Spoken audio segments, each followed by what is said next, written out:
Atenção! Você está preparado? Prepare-se! Pregando a sã doutrina. Apresentação: Apóstolo Lindomar. Comunidade Cristã Assembleia dos Justos. Então vamos abrir as nossas Bíblias na primeira carta do apóstolo João, no capítulo 1 e versículos de número 8 e 9. A palavra do Senhor nosso Deus diz assim: se dissermos que não temos pecado, enganamo-nos a nós mesmos e não há verdade em nós. E se confessarmos os nossos pecados, Ele é fiel e justo para nos perdoar os pecados e nos purificar de toda injustiça. Amém? Glória a Deus. Quando Deus criou o homem, Ele criou o homem perfeito. O homem não adoecia, não envelhecia e ele não morria. Ele era incorruptível e ele era imortal. Também era santo e puro. Não havia maldade no coração do homem. Ele era perfeito. Até o dia em que ele resolveu transgredir a lei divina. O único mandamento que o Senhor Deus havia lhe dado. A partir daí, ele começa a conhecer o outro lado da moeda, o bem e o mal, e ele é expulso do jardim do Éden, porque agora o homem estava corrompido. A alma do homem, ela foi deformada com o pecado. Deus diz na carta aos Romanos: porque todos pecaram e destituídos foram da glória de Deus. Então toda a humanidade na face da terra foi infectada com este mal. É por isso que o pecado passou a todos os homens e com ele veio a morte. Então, a dívida que nós temos, ou que nós tínhamos para com Deus, era gigantesca. Somente com a morte era que alguém deveria escapar da condenação. Aí entra o plano de redenção, de salvação. O Senhor veio à terra, Ele se fez homem, e agora, como homem, Ele estava pronto para morrer, para quitar a nossa dívida e pagar pelos nossos pecados. Veja a importância de nós reconhecermos a nossa condição pequenez diante de Deus e a nossa condição desgraçada de pecador que nós somos. Isaías chega a dizer que é como se fosse um trapo de imundície. Ou seja, a transgressão de Adão, ela conseguiu atingir todo o globo terrestre. Então, os animais que antes eram bonzinhos, agora eles passam a devorar-se uns aos outros. O homem que antes era incorruptível, era imortal, agora ele passa a ser corrupto e mortal. E isso passou para toda a humanidade. Uma certa vez, conversando com uma pessoa, ela me disse que estava revoltada com Deus. Deus estava sendo injusto com ela, porque a culpa do pecado não era dela, a culpa era de Adão. Então quem deveria pagar pelo erro era Adão. Ela não tinha nada a ver com o erro que Adão cometeu. Interessante, né? Mas vamos imaginar um exemplo aqui, bem prático. Vamos imaginar uma pessoa que adoeceu de AIDS e ela precisa fazer um tratamento, senão ela vai morrer. E aí ela se revolta contra o médico e diz assim: não, eu não aceito, porque a culpa de eu estar com AIDS não é minha.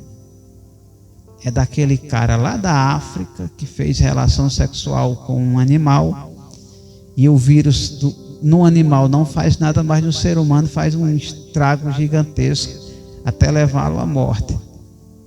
E ele pegou este vírus, passou para uma mulher, que passou para outra, e assim foi passando, até chegar nesta pessoa que está revoltada com este rapaz. Preste atenção. A revolta dessa pessoa vai mudar a realidade. Qual é a realidade? A realidade é que ela está com o vírus da AIDS e que, se ela não for tratada, ela vai morrer. Então, nada que ela fizer, nada que ela pensar, vai mudar essa realidade. Isso aqui é um fato. Não tem como mudar. A mesma coisa acontece com nós, pecadores.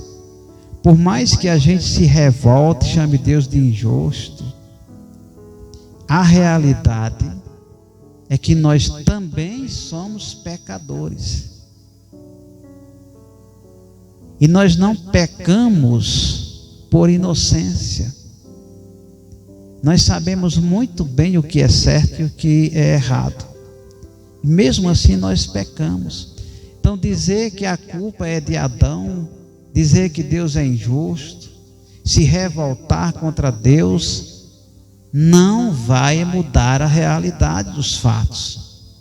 A realidade é que a pessoa é pecadora, e se ela não se arrepender e morrer praticando o erro, ela vai queimar no fogo do inferno.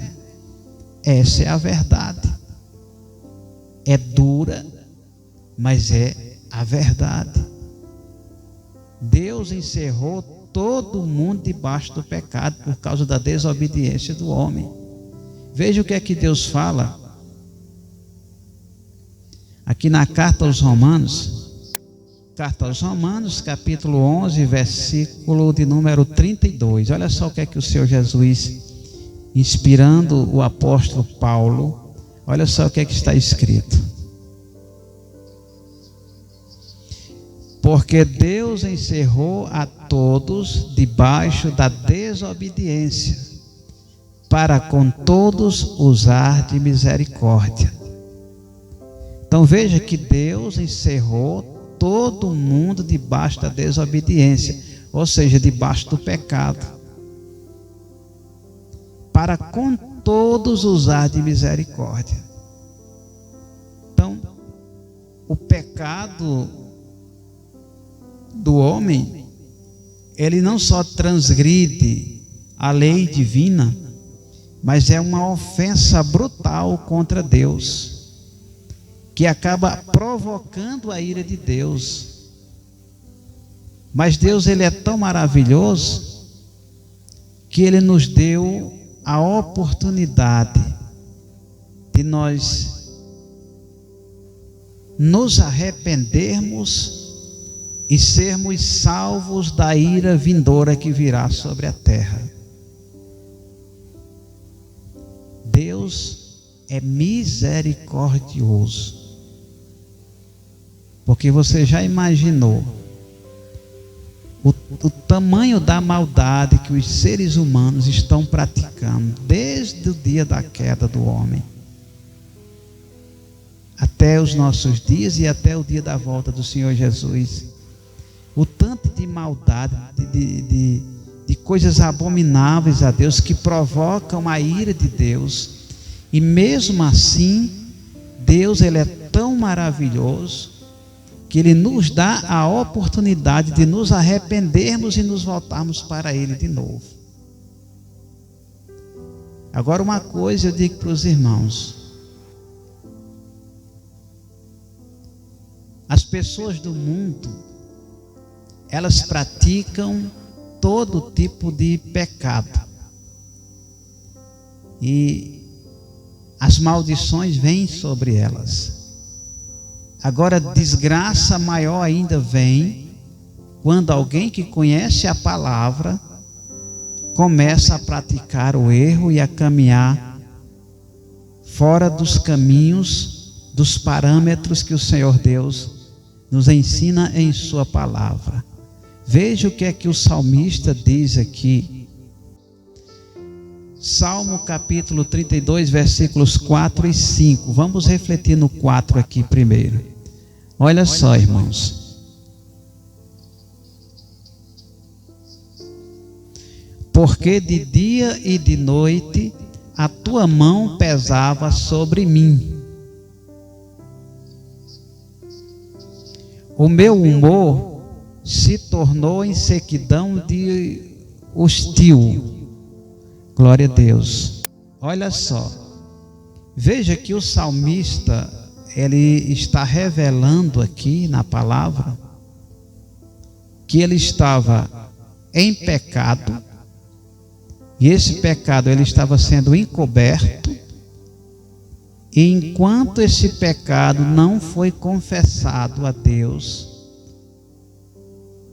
a mão de Deus pesava sobre ele de dia e de noite. Veja que até o humor dele, a alegria, né, se tornou em um deserto. Imagina aí a pessoa, ela está dentro da casa de Deus, ela conhece a palavra, ela é batizada, mas mesmo assim, ela está praticando pecados mortais. E esses pecados, eles estão encobertos. Essa sujeira, ela foi jogada para debaixo do tapete. E Deus pesando a mão dele sobre ela de dia e de noite. E ela não sabe por que tantas coisas ruins estão acontecendo com ela. A resposta é pecado. E nós precisamos diferenciar provações de consequências de pecado. Não é a mesma coisa. As provações vêm para aqueles que Deus chama para prová-los. Então, embora essas provações sejam semelhantes à ira de Deus sobre alguém que está em desobediência, ou as maldições que a pessoa está atribuindo para si, não é a mesma coisa. Quando Deus chama alguém para prová-lo, a provação pode ser uma doença, pode ser um problema no casamento, um problema financeiro. E existem várias formas da pessoa ser provada por Deus. E a prova não é maldição.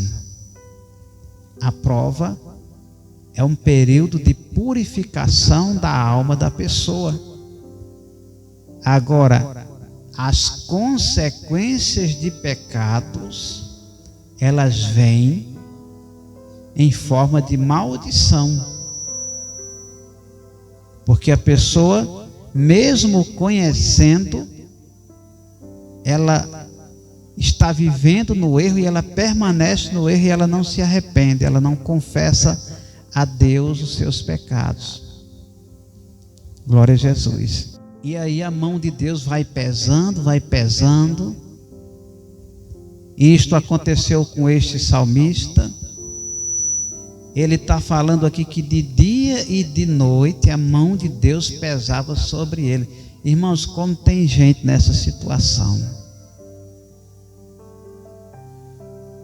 Eu sei que muitas vezes, muitos irmãos que são santos estão sendo provados por Deus como ouro no fogo.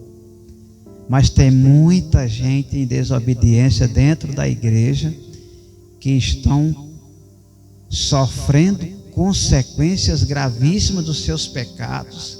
A mão de Deus está pesando sobre suas vidas porque eles não dão o braço a torcer.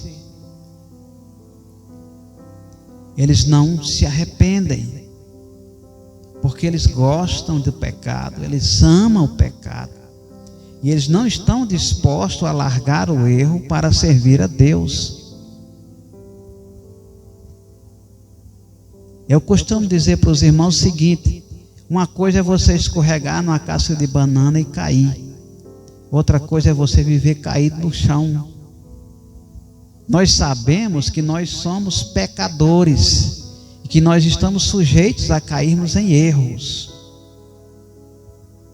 Agora, uma coisa é você de vez em quando escorregar, tropeçar na palavra. Nós não somos perfeitos, nós somos seres humanos, estamos sujeitos a falhas. Outra coisa é você viver no erro porque você gosta do erro. Totalmente diferente. A pessoa está dentro da igreja, ela conhece a palavra, ela toma a Santa Ceia em pecado, ela pratica uma série de coisas erradas, ela tem uma dupla personalidade dentro da igreja. Na igreja só falta criar asas como anjos e sair voando, mas lá fora é pior do que o Satanás. Faz coisas que o diabo olha, para e diz: nunca pensei em fazer isso, eu vou anotar aqui para eu usar em fulano. Mais ou menos assim. E esses pecados precisam ser confessados. Eu vou só relembrar a memória de alguns que estão nesses erros. O Senhor Jesus disse uma vez que não há nada em oculto que não haja de ser revelado. Então, mais cedo ou mais tarde, o seu pecado vai vir à tona. Uma vez eu vi uma ilustração de um pregador que eu achei bem interessante. Ele disse assim que o diabo, ele pega o crente, joga ele no pecado, leva ele, quando o crente está no fundo do poço, aí ele encobre o pecado com 7 capas. Aí depois ele vai tirando as capas. Tira a primeira, a segunda, a terceira, a quarta, a quinta, a sexta. E quando ele tira a 7ª capa, o pecado fica descoberto e o escândalo vem à tona. Então não adianta se esconder, porque nem se esconde de Deus, porque Deus sabe todas as coisas e Ele é onipresente, Ele está em todos os lugares. E nem vai esconder da igreja por muito tempo, porque logo esse pecado ele vai vir à tona. E aí todos vão ficar sabendo. Não seria melhor se converter a Deus, confessar este pecado maldito e servir ao Senhor? Olha o que ele diz no versículo 5: confessei-te o meu pecado e a minha maldade não encobri. Dizia eu: confessarei ao Senhor as minhas transgressões, e tu perdoastes a maldade do meu pecado. Olha só.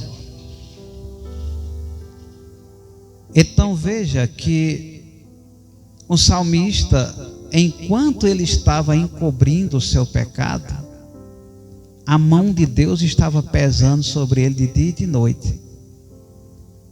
Mas aí, no meio daquele dilema, ele resolve voltasse para Deus. E a partir do momento que ele confessa a Deus as suas transgressões, Deus o perdoa. Aqui, irmãos, está as grandes misericórdias de Deus. Não interessa o tamanho do pecado que você está praticando. Maior do que o pecado é o Deus que tu serve. Então, só tem um pecado na Bíblia que não tem perdão, é a blasfêmia contra o Espírito Santo. Esta não tem perdão nem neste século, nem no vindouro. Mas todos os demais pecados, quando a pessoa se arrepende e confessa a Deus, Deus perdoa. Deus não é igual ao homem. Às vezes tem pessoas que se revoltam quando a gente fala que Deus perdoa, que Deus é misericordioso. E às vezes a pessoa fica dizendo, como é que Deus vai perdoar alguém que matou, que roubou, que se prostituiu, que fez tanta coisa errada? Pois é, Deus perdoa. Foi para isso que Jesus veio ao mundo, morrer pelos pecadores, pelos ladrões, pelas prostitutas, pelos assassinos. Só que para Deus perdoar, o pecador tem que se arrepender. Senão ele vai morrer debaixo da ira de Deus e vai queimar no fogo do inferno. Glória a Deus. Será que não está na hora de você voltar-se para Deus, entrar na presença do Senhor em oração, em jejum, clamando a Ele por misericórdia, confessando o seu pecado a Deus, para Deus te perdoar, e você voltar-se para a palavra novamente? É algo a se pensar. Glória a Deus. Veja o que é que Deus diz em Provérbios capítulo 28, versículo 13. Para quem endurece o coração contra Deus, deixa de dar ouvido à voz do Espírito Santo. A palavra de Deus diz assim: se ouvides hoje a voz do Espírito Santo, não endureçais o coração como Israel no deserto no dia da tentação. Tem muita gente que está em pecado grave, não se arrepende, ouve Deus falando com ela, mas não se arrepende, o coração está endurecido. O pecado o fez escravo dele. Glória a Jesus. Olha só, Provérbios 28, 13. Quem encobre as suas transgressões nunca prosperará, mas os que confessam e deixam alcançará misericórdia. Olha só que coisa interessante, né? A pessoa que não confessa a Deus os seus pecados, ela não prospera na vida. E quando Deus está falando aqui de prosperar, é em todos os parâmetros da vida da pessoa. Não é apenas na vida financeira. Às vezes as pessoas confundem quando Deus fala de prosperidade. Elas focam só na questão financeira. E esquece que a pessoa ela pode não ter nada e ser uma pessoa próspera. E às vezes a pessoa tem de tudo, mas não é próspera, ela não consegue viver em paz. Por que é que você acha que uma pessoa rica, ela bota um revólver na cabeça e tira a sua própria vida? Ela não tinha dinheiro, não tinha fama, não tinha sucesso. Por que morreu? Morreu porque ela tinha tudo, mas ela não tinha Jesus. Ela não tinha nada. E às vezes você chega na casa de um irmão que não tem nem o que comer direito, mas você vê o que é uma pessoa feliz, alegre, fervorosa. Sabe por quê? ela não tem nada, mas ela tem Jesus, ela tem tudo. Ela é rica espiritualmente falando. Glória a Deus. Mas ele está falando que o que confessa e deixa, esse alcançará a misericórdia. E aqui é onde está outro problema. Não é só você confessar a Deus, é confessar e deixar, largar aquilo que você está fazendo de errado. E tem muita gente que até está confessando, mas permanece fazendo coisa errada. E para você alcançar a misericórdia de Deus, você precisa confessar e largar o erro. Vejam que as regras de Deus são diferentes das regras dos seres humanos. As pessoas estão tentando adaptar a Bíblia aos seus modos, mas as Escrituras Sagradas, ela não pode ser movida nem para a esquerda nem para a direita. Tem que ser do jeito que está escrito na palavra de Deus. Aleluia, Jesus. Agora, mesmo quando a pessoa ela está em erro e ela se arrepende e ela busca o Senhor, aí entra a misericórdia, as misericórdias de Deus, entra o amor de Deus por aquela alma, e Deus perdoa. Volta lá para a primeira carta de João, no capítulo 1, versículo 9. Olha só o que é que o Senhor Jesus diz. E se confessarmos os nossos pecados, Ele é fiel e justo para nos perdoar os pecados e nos purificar de toda injustiça. Veja que lá no começo da mensagem, o primeiro versículo diz que se nós dissermos que não temos pecados, enganamos-nos e somos mentirosos. Não é assim? E tem pessoas, vocês sabiam que existem pessoas que diz que não tem pecado e que vai se salvar mesmo não aceitando o Senhor Jesus como seu Senhor e Salvador da sua alma? Eu já conversei com pessoas que disseram assim para mim: eu vou ser salvo também. Eu não creio em Jesus, eu não creio na sua palavra, mas eu vou ser salvo porque eu sou um homem bom.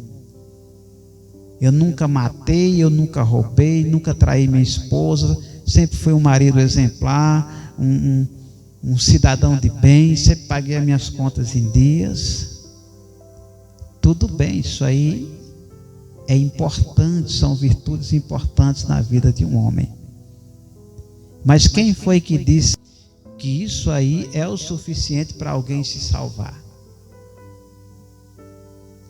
Deus diz assim, Efésios: porque pela graça sois salvos por intermédio da fé. Isto não vem de vós, é dom de Deus. Não vem das obras, para que ninguém se glorie. Veja que a pessoa que fala isso, ela está se gloriando. Ela acha que ela vai ser salva por méritos dela mesma. E não é. Se fosse para nós sermos salvos pelos nossos méritos, as nossas obras, nós seríamos todos condenados. Porque se a gente colocar em balança as boas obras e as más obras de cada um de nós, veríamos que nós temos muito mais obras más do que boas. Então, pelas nossas obras nós seríamos condenados. Mas a salvação é pela graça de Deus por intermédio da fé. As nossas obras, elas são as evidências de que nós somos salvos ou não. Então você não é salvo pelas obras, você é salvo pela fé em Jesus Cristo. Mas as suas obras, elas vão testificar em seu favor ou contra você no dia do juízo. A única maneira de escaparmos da condenação eterna é entregando nossas vidas nas mãos do Senhor Jesus Cristo. Aí sim, pode-se dizer que é salvo. Do contrário, continua debaixo da ira de Deus. Então, a primeira coisa que a gente precisa aprender é que nós precisamos reconhecer a nossa condição desgraçada de pecador que nós somos. Enquanto o ser humano não reconhece que ele é um pecador desgraçado e que sem Jesus ele está condenado ao inferno, ele não vai se arrepender dos seus pecados. É por isso que Deus está falando, se dissermos que não temos pecados, mentimos, né? Enganamos-nos a nós mesmos, e a verdade de Deus não estará em nós. Agora olha o que é que Deus diz no versículo 9: se confessares. Eu vou até reler para os irmãos verem.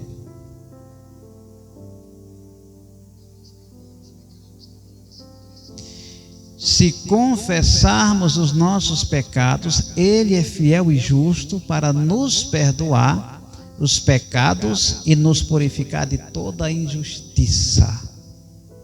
Então, dentro de nós havia uma avalanche de pecados, um pior do que o outro, um mais abominável do que o outro, e nós estávamos cheios de injustiça. Nós éramos injustos diante de Deus. E quando nós confessamos os nossos pecados a Deus, quando nós largamos essa sujeira, que deixamos Deus nos limpar, nos transformar, Deus também purifica as injustiças que existem dentro de cada um de nós. Ou seja, Deus faz uma faxina geral dentro do pecador. Está entendendo? A importância de nós nos arrependermos, de nós nos voltarmos para Deus, entregando nossas vidas nas mãos dele.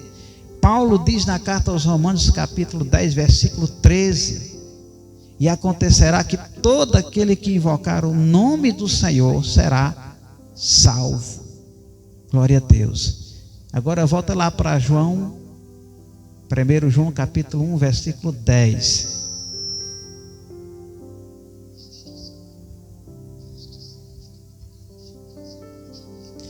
Se dissermos que não pecamos, fazemos-nos mentirosos,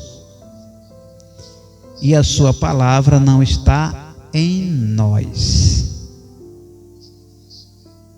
O primeiro sinal de que a pessoa está fora da palavra é quando ele diz: eu não sou pecador. E eu já vi crente dizendo isso: eu não tenho pecado. E Deus está falando que quem diz isso é mentiroso. E tem uma outra verdade aqui: além de ser mentiroso, a palavra de Deus não está nele. A pessoa, além de estar mentindo, ele não crê na palavra de Deus. Agora, para nós encerrarmos, primeira carta de João, capítulo 2 e versículo 1. Olha só o que é que o Senhor Deus nos diz: meus filhinhos, estas coisas vos escrevo para que não pequeis. E se alguém pecar, temos um advogado para com o Pai, Jesus Cristo, o justo. Aleluia, Jesus. Então veja que todas as repreensões, exortações que a palavra de Deus nos ensina e que ela nos dá, é para que a gente não venha a cair em pecado. Então, o correto é a gente ter uma vida íntegra com Deus, ser uma pessoa sincera, verdadeira, honesta intelectualmente falando, santa, temente a Deus, buscando viver na presença de Deus. Aí se, tem um se aqui, se por acaso a pessoa cair em pecado, que todos nós estamos fadados a cair em pecados, se por acaso cair em pecado, nós temos um advogado para com o Pai, Jesus Cristo, o justo, o Paracleto, né? O Senhor Jesus, hoje Ele é o nosso advogado, mas logo, logo Ele vai aparecer aí nas nuvens, e Ele não vem mais como advogado, agora Ele vai vir como juiz, e Ele vai exercer juízo sobre toda a humanidade, desde os tempos de Adão até aquele grande e glorioso dia da sua volta. Então, que esta palavra ela sirva para nossa reflexão e que nós possamos aprendermos a andarmos dentro dos parâmetros que a palavra de Deus nos ensina, procurando viver em santidade, buscando o Senhor Jesus de todo o coração, amando a Ele, amando a sua palavra e sendo fiéis até a morte. Amém? Esta é a mensagem em nome do Senhor Jesus. Deus abençoe os irmãos e até o próximo vídeo, se Deus quiser.